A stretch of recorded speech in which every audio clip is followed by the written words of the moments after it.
Bienvenue dans cette nouvelle édition du 12-15. Au sommaire de l'actualité, le président guinéen Alpha Condé ouvre des négociations avec l'opposition. Une annonce qui intervient après plus d'un mois de bras de fer entre les deux partis autour du calendrier électoral.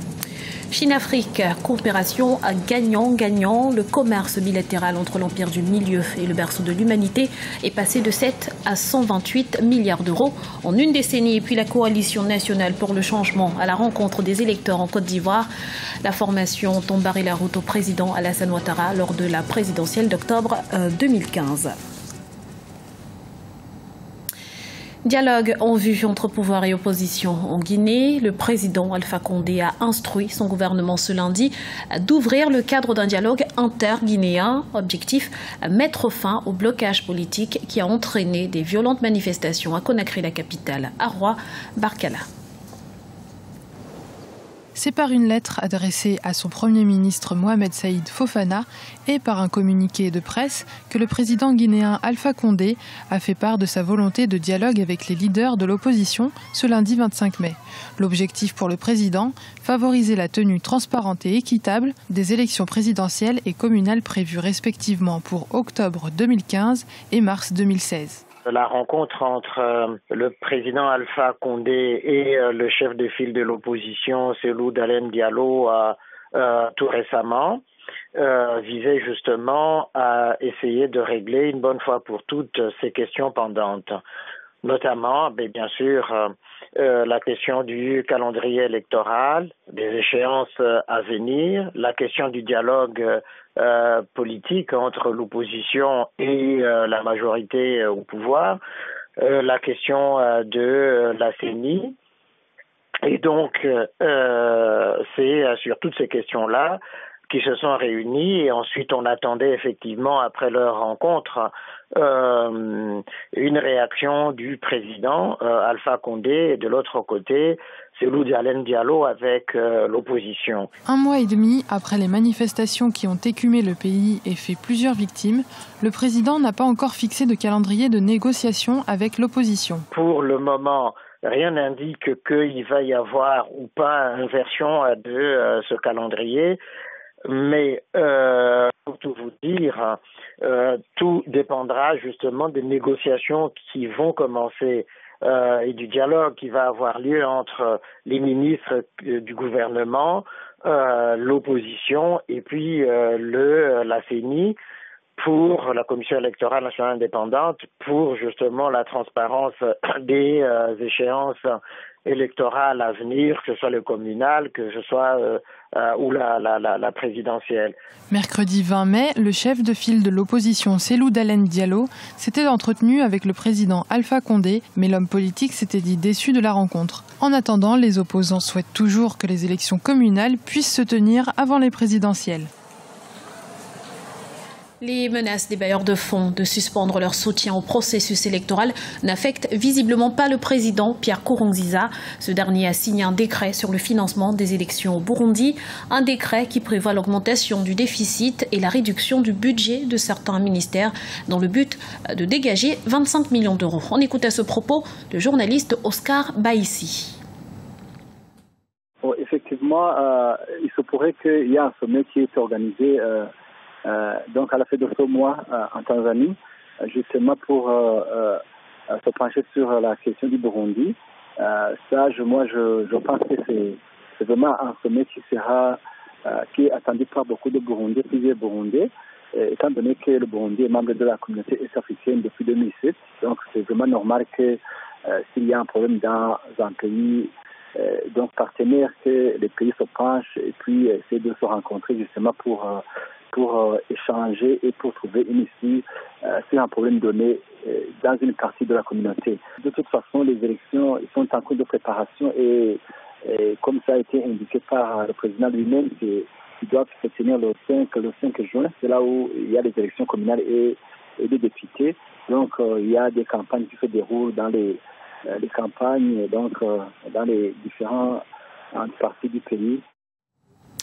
À noter que les dirigeants des pays de la communauté d'Afrique de l'Est se réuniront ce dimanche en Tanzanie pour un deuxième sommet sur la crise politique burundaise déclenchée après l'annonce de la candidature du président Pierre Nkurunziza à un troisième mandat. La Coalition nationale pour le changement en campagne de sensibilisation et d'information en Côte d'Ivoire. Ses membres ont commencé à sillonner les villes et quartiers du pays ce dimanche à la rencontre des électeurs. Cocody, Koumassi, Atekoubé ou Yopougon. Les rendez-vous de ce type vont se multiplier dans les prochains jours. Ibarati Ndiaye.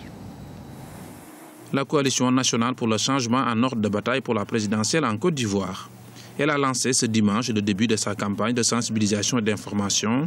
Objectif, s'opposer à la réélection du président sortant Alassane Ouattara à la tête du pays à la présidentielle d'octobre 2015. Le cœur des discussions, c'est le code électoral, la liste électorale, la sécurité, la commission électorale, le financement des partis politiques et l'accès aux médias d'État. La coalition est composée des anciens du FPI, le Front populaire ivoirien, des déçus du EPDCI, le Parti démocratique de Côte d'Ivoire et de quelques formations politiques. Elle prévoit une série d'actions à Abidjan et à l'intérieur du pays. La Coalition nationale pour le changement a entrepris une tournée de mobilisation et de sensibilisation à Abidjan et alentour, en prélude à un grand rassemblement, un grand meeting qu'elle compte organiser.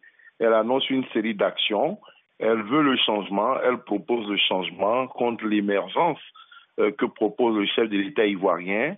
Elle s'oppose à une réélection et elle estime qu'il faut une nouvelle mouture de la commission électorale indépendante. Elle a beaucoup de revendications pour exiger un scrutin plus transparent.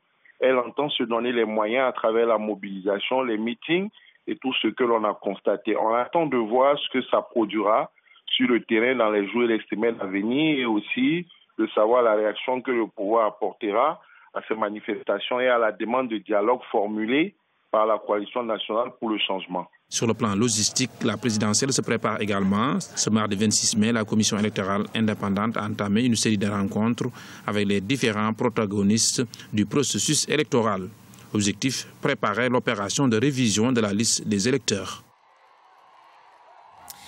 La Chine, un partenaire de choix pour le continent africain.